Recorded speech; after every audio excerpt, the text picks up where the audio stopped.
Hi guys, Arthur here from Homeowner DIY. Guys, this is your quick tip of the week. When you're doing your own oil changes, make sure that you prime your filter before you install it. So this is the filter here. This filter is currently dry. You can see that the O-ring is dry as well.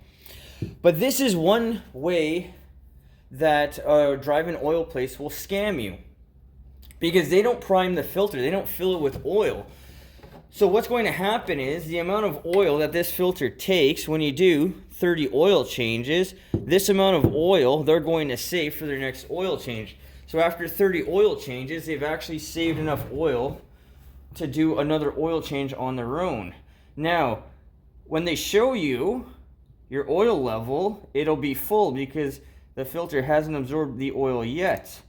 But by priming your filter first, you're not going to have that drop in oil level later on after the first 100 kilometers or 65 miles.